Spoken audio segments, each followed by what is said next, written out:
Hello అండి, ఈ వీడియోలో ఏసీ ఫండమెంటల్స్లోని AC through RL series circuit చూద్దాము. ఈ ఆర్ఎల్ సిరీస్ సర్క్యూట్ని ఏమనొచ్చు అంటే RL circuit connected across and AC source. అంటే ఆర్ఎల్ సిరీస్ అంటే ఆర్ అంటే ఏంటి, రెసిస్టర్, ఎల్ అంటే ఇండక్టర్. ఆ రెండింటిని ఎలా కనెక్ట్ చేయాలి, సిరీస్లో కనెక్ట్ చేయాలి. సిరీస్లో కనెక్ట్ చేసి ఏ సప్లై ఇస్తాము, ఏసీ సప్లై అనేది ఇస్తాం. కాబట్టి దానికి పేరేమంటే RL circuit connected across and AC source అన్నాం.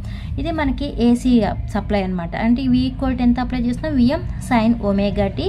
ఎప్పుడైతే మనం వోల్టేజ్ అనేది అప్లై చేస్తున్నామో కరెంట్ అనేది ఫ్లో అవుతుంది. ఓకే, ఇది రెసిస్టర్, ఇది ఇండక్టర్. ఈ రెండు ఎలా కనెక్ట్ అయ్యి ఉన్నాయి, సిరీస్లో కనెక్ట్ అయ్యి ఉన్నాయి. VR is the voltage across the resistor and VL is the voltage across the inductor. ఇక్కడ మీరు చూసుకుంటే కరెంట్ అనేది విఆర్ అంటే ఈ ఐ అనేది విఆర్కి ఎలా ఉంది, ఇన్ ఫేజ్లో ఉంది. ఇక్కడికి వచ్చేప్పటికి ఎలా ఉంది, ఐకి విఎల్ అనేది 90 degrees డిఫరెన్స్ ఉంది. అంటే మనకి విఎల్ అనేది లీడ్లో ఉందన్నమాట. ఇక్కడ చూడండి, let us consider a circuit consisting of a pure resistance. Resistance units వచ్చి ఓమ్స్ కాబట్టి, అండ్ ఏ ప్యూర్ ఇండక్టెన్స్ని ఎల్ అనే లెటర్తో రిప్రజెంట్ చేస్తాము. యూనిట్స్ వచ్చి హెన్రీస్. ఆ రెండింటిని ఎలా కనెక్ట్ చేసాము, సిరీస్లో కనెక్ట్ చేసాము కాబట్టి connected in series. Let I అంటే ఇక్కడ ఫ్లో అయ్యే కరెంట్ ఐ ఏంటి, RMS value of total current units వచ్చి amperes. Next V is the RMS value of applied voltage. RMS అంటే root mean square value of applied voltage, units వచ్చి volts. Next VR అంటే voltage drop across resistor. అంటే VR equal to ఏంటి formula, IR. మనకి ఇక్కడ I అనేది ఎలా ఉంటుంది, వోల్టేజ్కి ఇన్ ఫేజ్లో ఉంటుంది. నెక్స్ట్ విఎల్ అంటే voltage drop across the inductor. That is VL equal to I omega L equal to ఎంత, ఎక్స్ఎల్. ఓకే, దీన్ని మనకి ఈ ఆర్ఎల్ సిరీస్ సర్క్యూట్కి ఫేజర్ డయాగ్రామ్ డ్రా చేద్దాము. ఆ ఫేజర్ డయాగ్రామ్ డ్రా చేసిన తర్వాత దాని నుంచి వోల్టేజ్ ట్రయాంగిల్, ఇంపెడెన్స్ ట్రయాంగిల్ని చూసి పవర్ని ఎలా క్యాలిక్యులేట్ చేయాలి, నెక్స్ట్ పవర్ ఫ్యాక్టర్ని ఎలా క్యాలిక్యులేట్ చేయాలి, ఫేజ్ యాంగిల్ని ఎలా క్యాలిక్యులేట్ చేయాలో చూద్దామండి. అవి చూడాలంటే ఫస్ట్ మనకి ఏసీ త్రూ ప్యూర్ ఇండక్టెన్స్ అని, రెసిస్టెన్స్ అని, కెపాసిటెన్స్ అని ఆ వీడియోస్ చెప్పాను. దాంట్లో మీకు చెప్పాను ఏమని, పవర్ ఫ్యాక్టర్ అనేది యూనిటీ ఉంటుంది రెసిస్టర్లో అయితే, అదే కెపాసిటర్ ఇండక్టర్లో అయితే పవర్ ఫ్యాక్టర్ అనేది 0 ఉంటుంది. ఇక్కడ మనం ఫేజర్ డయాగ్రామ్ అనేది కరెంట్ని డిఫరెన్స్గా తీసుకుంటే ఏమని చెప్తున్నాము, ఐ అనేది విఆర్కి ఇన్ ఫేజ్లో ఉంటుంది అన్నాం. ఇన్ ఫేజ్ అంటే ఇలా ఉంటుంది, అంటే ఒకే లైన్లో ఉంటుంది. ఓకే, అండ్ ఇది ఐ అనుకుంటే I equal to in series సర్క్యూట్లో ఏమంటున్నాము, కరెంట్ అనేది ఏమో సేమ్ ఉంటుంది, వోల్టేజ్ ఏమో డివైడ్ అవుతుంది. కరెంట్ అనేది సేమ్ ఉండడం అంటే I equal to IR equal to ఐఎల్లో ఉంటుంది. అదే వోల్టేజ్ అయితేనేమో డివైడ్ అవుతుంది కాబట్టి V equal to VR plus VL అవుతుంది. ఇక్కడ ఏమంటున్నాము, కరెంట్ అనేది అంటే ఐఆర్ వీటిలో ఏదైనా తీసుకోవచ్చు. అవన్నీ కూడా ఇప్పుడు ఐఆర్ తీసుకున్నాం అనుకోండి విఆర్ని కన్సిడర్ చేస్తాం, ఐఆర్ తీసుకున్నాం అనుకోండి విఎల్ని కన్సిడర్ చేస్తాం. ఓకే, ఈ ఐఆర్ అనేది విఆర్కి ఎలా ఉంటుంది, ఇన్ ఫేజ్లో ఉంటుంది. అంటే I equal to IR equal to IL అనుకుంటే ఇన్ ఫేజ్ అంటే ఇదే లైన్లో వస్తుందండి విఆర్. నెక్స్ట్ మనకి ఇండక్టర్ తీసుకుంటే ఎలా ఉంటుందంటే మీకు ఇక్కడ వి ఈక్వల్ టు ఏమనేసాము, విఎం సైన్ ఒమేగా టీ అంటున్నాం. అదే ఐ ఈక్వల్ టు ఏమవుతుంది, IM sine omega t minus π/2 ఉంటుంది. అంటే మీనింగ్ ఏంటి, వోల్టేజ్ స్టార్ట్ అయిన 90 degrees తర్వాత కరెంట్ అనేది స్టార్ట్ అవుతుంది. అంటే ఇప్పుడు వోల్టేజ్ అనేది ఎలా ఉంది, లీడ్లో ఉంది.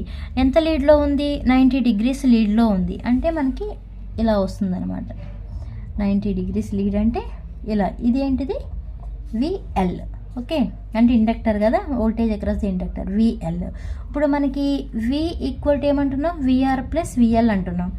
విఆర్ ఉంది, విఎల్ ఉంది. ఇప్పుడు ఏం తీసుకోవాలి మనం, ఇదంతా వి.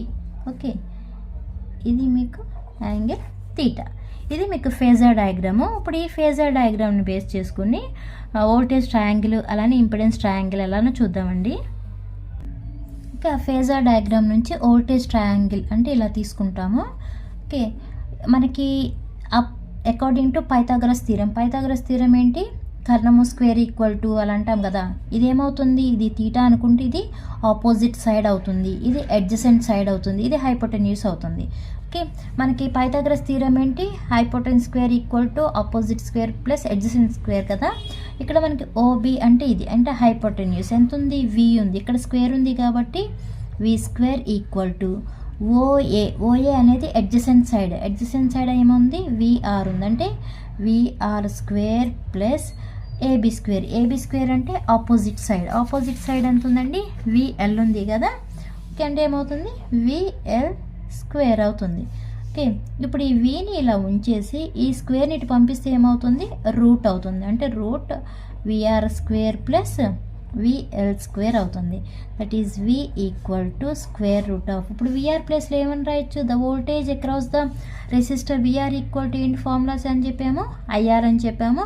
అలాగే the voltage across the inductor VL equal to ఏంటి formula, I omega L equal to ఏం రాయొచ్చు అని చెప్పాము, ఐఎక్స్ఎల్ అని రాసాము. ఓకే, ఇప్పుడు ఈ విఆర్ ప్లేస్లో ఐఆర్ని సబ్స్టిట్యూట్ చేయండి, విఎల్ ప్లేస్లో ఈ ఐఎక్స్ఎల్ని సబ్స్టిట్యూట్ చేయండి.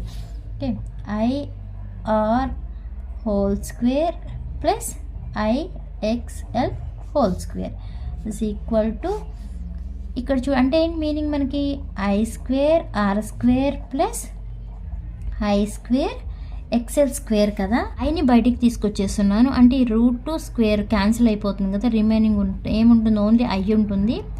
ఈ ఆర్ స్క్వేర్ అంటే ఈ రెండింటిని కామన్ తీసానండి, కామన్ తీస్తే ఆ స్క్వేర్ రూట్ క్యాన్సిల్ అయిపోతుంది కాబట్టి ఓన్లీ ఐ ఉంటుంది. ఆర్ స్క్వేర్ ప్లస్ ఇక్కడ ఉండేది ఏంటి, only XL square. Okay, V equal to I into, ఇప్పుడు ఈ ప్లేస్లో ఏమని రాయొచ్చు, మనకి ఇంపెడెన్స్ ఫార్ములా ఏంటి, impedance Z equal to square root of R square plus XL స్క్వేరే కదా. Okay, impedance is the sum of the resistance and reactance కదా. ఓకే, రెసిస్టెన్స్ అంటే ఆర్, రియాక్టెన్స్ అంటేనే ఎక్స్ఎల్. ఇప్పుడు ఈ ప్లేస్లో ఏమని రాయొచ్చు మనం, జెడ్ అని రాయొచ్చుగా, అంటే V equal to I into Z. ఇప్పుడు ఐ ఈక్వల్ టు ఏం రాయొచ్చు, ఐ ఈక్వల్ టు ఈ జెడ్ అనేది ఇంటూ ఇక్కడ ఉంది కాబట్టి ఇట్లా బై అవుతుంది కదా, అంటే I equal to V by Z అని రాయొచ్చు. ఇంకేమని రాయొచ్చు, Z equal to V by I అని కూడా రాయొచ్చు. ఈ వోల్టేజ్ ట్రయాంగిల్ని బేస్ చేసుకుని మనం ఫేజ్ యాంగిల్ని ఫైండ్ అవుట్ చేయొచ్చండి. ఇప్పుడు మనం ఇక్కడ ఫేజ్ యాంగిల్ ఫైండ్ అవుట్ చేయాలంటే ట్యాన్ తీటా ఏమవుతుంది, ట్యాన్ తీటా అంటే opposite side by adjacent side కదా. ఆపోజిట్ సైడ్ ఏముంది, విఎల్ ఉంది, అడ్జసెంట్ సైడ్ ఏముంది, విఆర్ ఉంది, అంటే విఎల్ బై విఆర్ అని వేస్తే మీకు ఫేజ్ యాంగిల్ వస్తుంది. ఫ్రమ్ వోల్టేజ్ ట్రయాంగిల్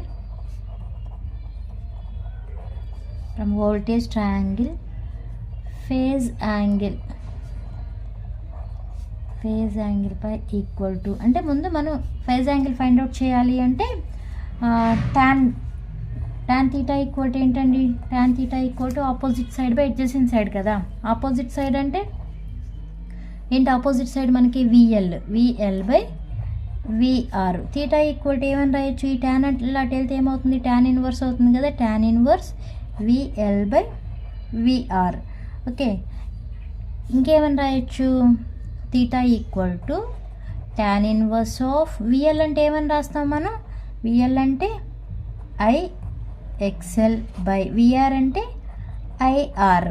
ఈ ఐ క్యాన్సిల్ అయిపోతుంది, తీటా ఈక్వల్ టు ఏమవుతుంది, tan inverse XL by R అవుతుంది. ఓకే, ఇది మీకు ఫేజ్ యాంగిల్ తీటా అంటే మీరు పై అని రిప్రజెంట్ చేస్తే పై అని వేయండి, తీసుకున్న యాంగిల్ దగ్గర తీటా అని రాస్తే తీటా అని వేయండి. Okay, theta equal to or phi equal to, మీరు ఏది తీసుకుంటే అది. తీటా ఈక్వల్ టు నేను తీటా తీసుకున్నాను కాబట్టి తీటా అని వేశాను, మీరు తీటా తీసుకుంటే తీటా వేయండి, పై తీసుకుంటే పై వేయండి. Tan inverse XL by R. Next impedance triangle. Okay, ఇది ఇంపెడెన్స్ యాంగిల్. ఇంపెడెన్స్ అంటే జెడ్తో రిప్రజెంట్ చేస్తాం కదా. Impedance is the combination or sum of the resistance and reactance R plus XL అవుతుంది కదా. దీని నుంచి మనం power factor cos phi calculate చేయొచ్చు. Power factor cos phi equal ఏమవుతుందండి, ఆర్ బై జెడ్ అవుతుంది. Okay, power factor cos phi equal to R by Z. దీని నుంచి ఇంకేమైనా రాయొచ్చు, R equal to Z into cos pi అని రాయొచ్చు. అలానే పవర్ ఫ్యాక్టర్ అంటే ఏమంటున్నాం, కాస్ పై అంటున్నాం కదా. ఇక్కడ నేను తీటా తీసుకున్నాను కదా, తీటా వేసాను, పై ఆర్ తీటా కదా. కాస్ పై అంటే ఏమని రాయొచ్చు, కాస్ పై ఈక్వల్ టు ఎంత అంటే theta equal to tan inverse XL by R, ఇలా కూడా రాయొచ్చు. నెక్స్ట్ పవర్ని క్యాలిక్యులేట్ చేయాలి కదా. Instantaneous power P equal to V into I. V అంటే Vm sine omega t into I అంటే Im sine omega t minus phi. Okay, Vm sine omega t into same అదే ఈక్వేషన్ని నేను 2/2తో మల్టిప్లై చేస్తున్నాను. అంటే దాన్ని నెక్స్ట్ ఏమని రాస్తాం, Vm Im/2 ఈ 2. నెక్స్ట్ ఇక్కడ ఏముంది 2 into sine omega t into sine of omega t minus phi అవుతుంది. ఇది ఏ ఫామ్లో ఉంది అంటే 2 sin A sin B equal to formula ఏంటి, cos of A minus B minus cos of A plus B ఫామ్లో ఉంది. ఇప్పుడు ఈ ప్లేస్లో ఇది రాయండి, cos of A minus B minus cos of A plus B. అప్పుడు ఏమవుతుంది, Vm Im/2 into cos of A అంటే ఏంటండి ఒమేగా టీ కదా, ఒమేగా టీ మైనస్ B అంటే omega t minus 5 minus cos of A plus B. A అంటే ఎంత, omega t plus B అంటే omega t minus 5. Next Vm Im/2 into cos of ఈ omega t ఇదే minus omega t, రెండు ఏమవుతుంది cancel అవుతుంది, remaining ఉన్నది కాస్ పై. నెక్స్ట్ మైనస్ ఇక్కడ ఏంటి cos of omega t plus omega t, 2 omega t plus into minus minus phi. Okay, ఇప్పుడు ఈ టర్మ్ అనేది రెండింటికి రిలేటెడ్ కాబట్టి ఎలా రాయాలి అంటే Vm Im/2 into cos phi minus Vm Im/2 into cos of 2 omega t minus phi అని రాయండి. ఓకే, ఇక్కడ 2 టర్మ్స్ ఉన్నాయి కదా ఈ పవర్లో, ఆ 2 టర్మ్స్లో మనం ఇప్పుడు యావరేజ్ పవర్ ఫైండ్ అవుట్ చేయాలి అంటే ఇక్కడ మనకి వేరియబుల్ టర్మ్ ఉంది చూడండి. వేరియబుల్ టర్మ్ అంటే ఏంటి, టీ ఉంది కదా, ఆ వేరియబుల్ టర్మ్స్ ఉండడం వల్ల మనం లిమిట్స్ అనేవి ఒక కంప్లీట్ సైకిల్ తీసుకుంటే 0 to π ఉంటుంది కదా, ఆ లిమిట్స్ అప్లై చేసినప్పుడు ఏమవుతుందంటే ఈ టర్మ్ మొత్తం 0 అయిపోతుంది. రిమైనింగ్ టర్మ్ ఏంటి, P equal to Vm Im/2 into cos pi. ఈ Vm Im/2 నేను ఎలా రాస్తున్నాను అంటే Vm/√2 into Im/√2 into cos pi అని రాస్తున్నాను. అంటే ఇప్పుడు √2 ఇంటూ √2 అంటే ఏమవుతుంది, √2 హోల్ స్క్వేర్ అవుతుంది. అంటే ఈ స్క్వేర్ రూట్ క్యాన్సిల్ అయిపోతాయి, రిమైనింగ్ ఉండేది 2నే కదా, అంటే దీనికి ఈక్వల్ ఇదే కదా. ఇప్పుడు ఎందుకు ఇలా రాశాను అంటే Vm/√2 అంటే ఏంటి, Vrms ఇంటూ Im/√2 అంటే Irms, root mean square value of current voltage. Next ఏముంది కాస్ పై ఉంది. ఇప్పుడు Vrms ఈక్వల్ టు ఏమని రాయొచ్చు, మనం V అని రాయొచ్చు. Irms ఈక్వల్ టు ఏమని రాస్తాం, I అని రాస్తాం. నెక్స్ట్ ఏముంది కాస్ పై ఉంది. ఇది power formula VI cos pi. Power units వచ్చి ఏముంటాయి వాట్స్. అంటే మీరు ఈ డెరివేషన్లో అంటే ఈ టాపిక్ ఏంటిది, AC త్రూ RL సర్క్యూట్ ఉంది కదా, సిరీస్ RL సర్క్యూట్లో ఏమేమి గుర్తుపెట్టుకోవాలి, ఫేజ్ యాంగిల్ గుర్తుపెట్టుకోవాలి, నెక్స్ట్ పవర్ ఫ్యాక్టర్ గుర్తుపెట్టుకోవాలి, పవర్ ఫామ్లో గుర్తుపెట్టుకోవాలి, అలానే వోల్టేజ్ అక్రాస్ ఏమేమి ఉన్నాయి, అలానే వోల్టేజ్ అక్రాస్ ద ఇండక్టర్ ఫామ్లో ఇవన్నీ గుర్తుపెట్టుకుంటే మీకు నెక్స్ట్ ప్రాబ్లమ్స్ వస్తాయి కదా, ఆ ప్రాబ్లంలో ఈజీ అవుతుంది. ఓకే అండి, ఈ వీడియో అర్థమైతే లైక్ చేయండి, షేర్ చేయండి, అలానే సబ్స్క్రైబ్ చేయండి.